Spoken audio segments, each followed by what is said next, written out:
مولانا سردار احمد صاحب رحمت اللہ علیہ کے پاس ایک بوڑھی اماں اپنا بیٹا چھوڑ گئی، تو حضرت صاحب نے کو 2 4 5 مہینے رکھا، تو بعد میں اس کی اماں کو بلا کے کہا کہ تو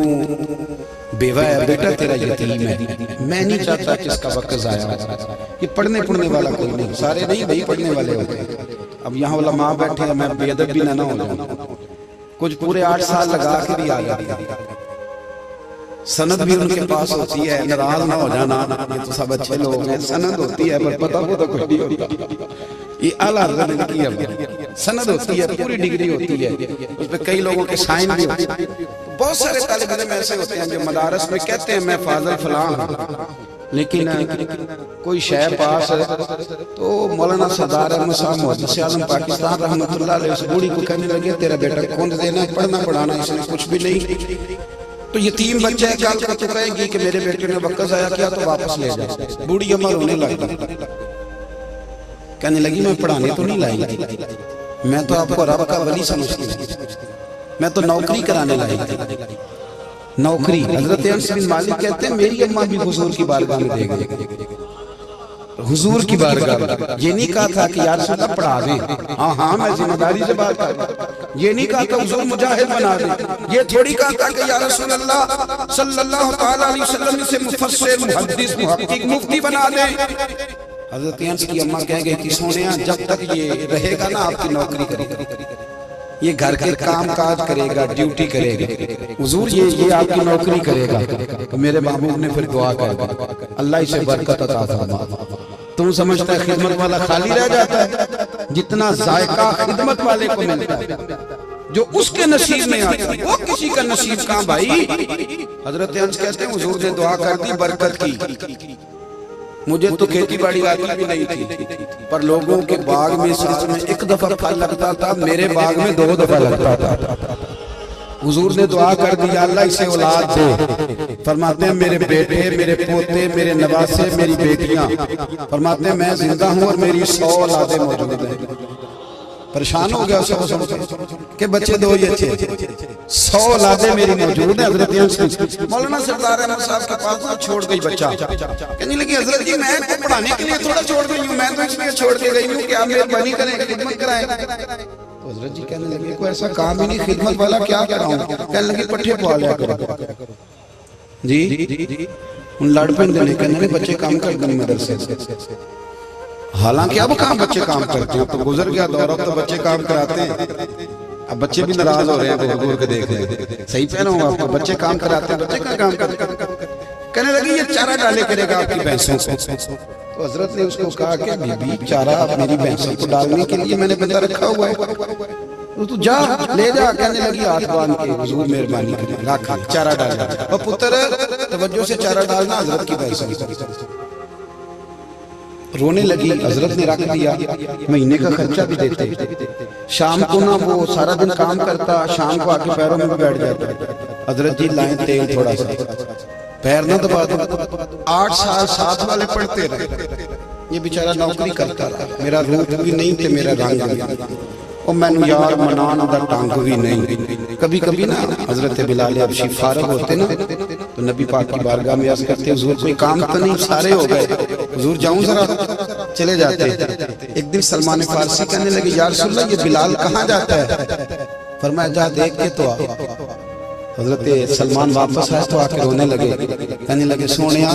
جب یہاں سے جاتا ہے نا تو جا کے سیدہ فاطمہ کی چکی پیسنی شروع کر، بی بی صاحبہ کے کام کرنے لگتا ہے، گھر میں جا کے سنینس کی ڈیوٹی کرتا ہے، وہاں بھی کام یہاں بھی کام، وہ چارہ ڈالتا رہا، نے چارہ ڈالا، حضرت محدث اعظم کی بھینسوں کو دستار فضیلت کا وقت آ گیا، سارے پگڑیاں سجا کے آ گئے، آج دستار ہوگی، یہ نہ پیچھے ہو کے بیٹھ گیا کیونکہ پڑھا ہی نہیں تھا، دستار کا ہے، دستار تو اس کی جو پڑھے، ہم نے تو پڑھا ہی نہیں، ہم نے تو یار پڑھا، گھر پڑھا، ڈیوٹی کری۔ حضرت محدث اعظم رحمت اللہ علیہ کے ہاں جب اعلان ہونے لگا نا کہ اب دستار ہوگی تو حضرت نے پہلا اعلان اس کا فرمایا، تو مجھے اللہ بندہ کپڑے بھی کدی کدی بدل رہا ہے، وہ کہتے ہیں جس حال میں بھی تھا میں پلٹ کے دیکھنے لگا کہ پڑھا پڑھایا تو ہے کوئی شے نہیں، یہ ماجرا کیا ہے، پیچھے سے اٹھ کے آئے تو کہتے ہیں باقیوں کی دستار کسی عالم نے کی، کسی صوفی نے کی، لیکن یہ بھینسوں کو چارہ ڈالنے والا جب آیا تو محدث اعظم نے فرمایا پگڑی کے بال کو کوئی ہاتھ نہ لگا، یہ ساری دستار میں نے کرنے لگی۔ اور فرماتے ہیں حضرت بال بھی دیتے جاتے تھے اور آنسو بھی بہاتے جاتے تھے، ماتھا بھی چومتے تھے، اور فرماتے تھے دستار کے بعد چلا تو نہیں جائے گا یار، مجھے تو عبادت بھی نہیں رہ گئی، مجھے تو چابیوں کو بھی نہیں پتا کون سی کہاں رہتی ہے، جائے گا تو نہیں تو رو پڑا کر لگا سوڑا جائے تو وہ جس کے پلے کچھ ہے ہو، آتا جاتا تو ہے کچھ نہیں، مجھے کس نے رکھنا ہے، میں نے کہاں جانا ہے، ادھر کہاں تو ادھر ہی رہوں گا۔ اس طالب علم کے سارے استاد بھائی کہتے ہیں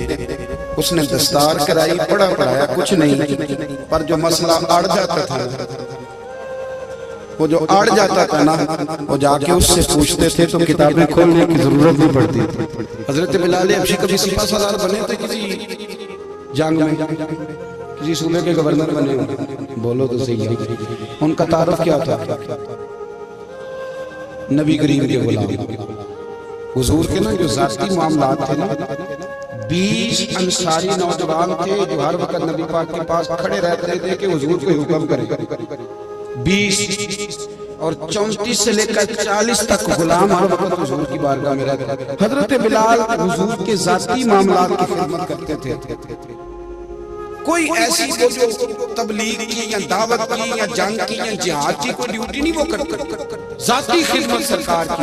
حضرت عمر فاروق وہ شخص ہیں کہ جنہوں نے کبھی کسی بندے کو خاطر میں نہیں لایا، لیکن جب حضرت بلال آتے تھے تو جناب عمر اٹھ کے کھڑے ہوتے، کرسی چھوڑتے تھے اور پھر ایک نعرہ لگاتے تھے، کہتے تھے یا بلال انت سید، بلال تو ہمارا سردار ہے، یا تو ہمارا، یعنی عشق کا ذوق پورا کرنا انہیں بھی آتا۔ اس لیے میرا مشورہ ہے، میری رائے ہے، اور جو میرا حکم ماننے والے ہیں ان کے لیے میرا حکم ہے کہ ذوق نہ کبھی بھی خراب کرنا، کبھی بھی نہ ذوق نہ خراب کرنا، اپنا لطف۔ مجھے میں نے کئی دفعہ، میں پہلی دفعہ مدینہ شریف حاضر ہوا تو ایک بابا جی میرے آگے آگے تھے تو ایک نا دھکے مار رہا تھا، وہ سامنے کھڑے ہوتے ہیں نا، اللہ خیر فرمائے، اپنی اپنی ڈیوٹیاں نا، ان کی بھی ایک ڈیوٹی ہے نا جی، تو وہ دھکے مار رہا تھا تو بابا اسے کہہ رہا تھا تیری خیر ہوئے پہرے دارا، روزے دی جالی چو ملائے، انہیں پھر دھکا مارے، پھر انہیں کہا تیری خیر ہوئے پہرے دارا۔ میں نے وہ بالکل ان پڑھ بابا جی تھے، پر مجھے انہوں نے بہت بڑی بات سمجھا دی، میں نے ان سے بڑا سیکھا، منبر پر ذکر کر دیا۔ وہ تیسری دفعہ پھر دھکا مارا، تیری خیر ہوئے پہرے دارا، روزے دی جالی۔ تو بابا جی باہر نکل آئے تو میں بھی پیچھے نکل آیا، تو میں نے کہا بابا جی یہاں کچھ انہوں نے بنگلہ دیشی اور ہندوستانی بھی رکھے ہوئے ہیں، پر یہ تو عربی تھا خالص، انہوں کا تو تھوڑی بھی سمجھ ہوندی سی، تسی پنجابی دے شعر سنائی جا رہے، کہندے پتر مینوں بھی پتہ ہے انہیں نہیں سمجھ آ رہی، پر میں تے اپنا رانجھا پہ راضی کرتا سی، مانو پتہ ہے ان کا کوئی یار اسی رانجھا بھی راضی کرنا ہے کہ نہیں، کہ ساری زندگی کیلو کھال کے جھگڑے میں پڑے رہنا، اے عشق تیرے صدقے جلنے سے چھٹے سستے، جو آگ بجھا دے گی وہ۔ اور ایک جگہ پہ اعلیٰ حضرت کہتے ہیں جان دے دی وعدہ دیدار، ہم نے جان دے دی، خالی اس نے وعدہ کیا تھا کہ آؤں گا، آیا نہیں تھا، پر جان ہم نے پہلے دے دی۔ تو اس لیے نا ذوق، شوق، پیار، وقت کی محبت، اساتذہ کے لیے، بزرگوں کے لیے، علماء کے لیے، مشائخ کے لیے، بڑوں کے لیے نہ ذوق نہ کبھی خراب ہونے پائے، اللہ آپ کو سلامت رکھے۔ اور کچھ دعائیں میں نے دے دی ہیں، کچھ اللہ جانتا ہے میرے دل میں ہیں، وہ میں دیتا رہتا ہوں، اللہ آپ کو ہمیشہ شاد و آباد فرمائے۔